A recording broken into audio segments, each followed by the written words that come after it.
Hello viewers, এখন আমি দাঁড়িয়ে রয়েছি রানীগঞ্জ সিয়ারসোল খাটুশ্যাম মন্দিরের সামনে। কি অসাধারণ শ্বেত পাথরের তৈরি একটি মন্দির।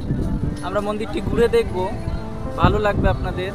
অসংখ্য দর্শনার্থী প্রতিদিন এই নতুন উদ্বোধন হওয়া মন্দিরে আসছেন এবং দর্শন করছেন। আমরাও দর্শন করব, চলুন দেখা যাক। মন্দিরে প্রবেশ করেই যেটি আপনাকে খুব বেশি করে আকৃষ্ট করবে তা হচ্ছে শ্বেত পাথরের উপর উৎকীর্ণ শিল্পকর্ম। যেদিকে তাকাবেন শুধুই শ্বেত মর্মরের শিল্প সুষমা স্বাগত জানাবে আপনাকে। ইট সিমেন্ট নয়, দক্ষ শিল্পীর নিপুণ হাতের ছোঁয়ায় মন্দিরের গায়ে ফুটে উঠেছে দেবদেবীর চিত্র, লতাপাতা, কলকা, আলপনা।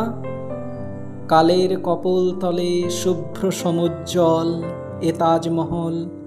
যাদের তাজমহল দেখার অভিজ্ঞতা আছে, সেই প্রস্তর সৌধের স্মৃতিও মনের মধ্যে এক ঝলক উঁকি দিলেও দিতে পারে।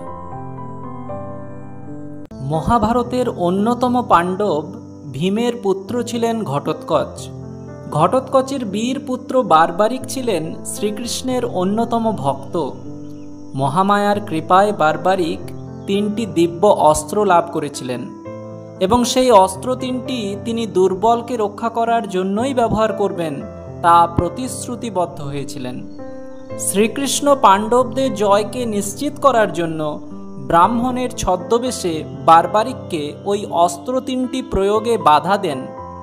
বিনিময়ে বারবারিক শ্রীকৃষ্ণের হাতেই যেন তার মৃত্যু হয় এই বর প্রার্থনা করেন এবং অন্তিম ইচ্ছারূপে কুরুক্ষেত্র যুদ্ধ স্বচক্ষে দেখার ইচ্ছাও প্রকাশ করেন।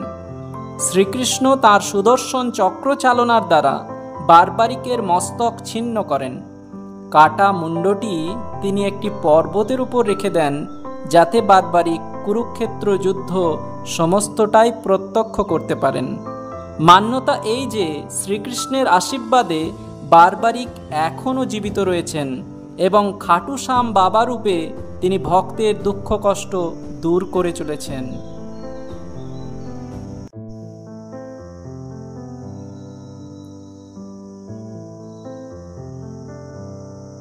এসে দাঁড়ালাম গর্ভগৃহের সামনে।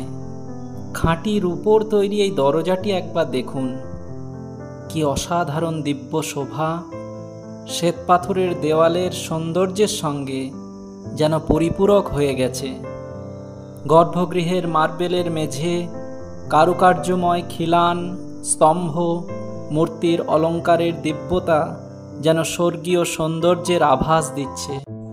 মন্দির সংলগ্ন কিছু দোকানও আপনাকে হাতছানি দিতে পারে।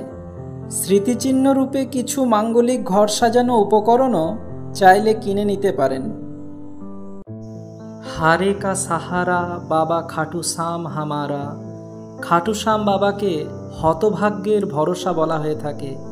মন দিয়ে তাকে ডাকলে ভক্তের ডাকে তিনি নিশ্চয়ই সাড়া দেন। ব্যস্ততার জীবন থেকে যদি একটু সময় বের করতে পারেন, ঘুরে যেতেই পারেন বর্ধমান জেলার রানীগঞ্জ সিয়ারসোল রাজবাড়ির কাছে এই শ্যাম মন্দিরে। কথা দিচ্ছি, নিরাশ হবেন না, ফিরে যাবেন একরাশ প্রশান্তি আর পরিতৃপ্তি নিয়ে। উপস্থাপনাটি ভালো লাগলে পাশে থাকবেন, চ্যানেলটি সাবস্ক্রাইব করবেন। ধন্যবাদ।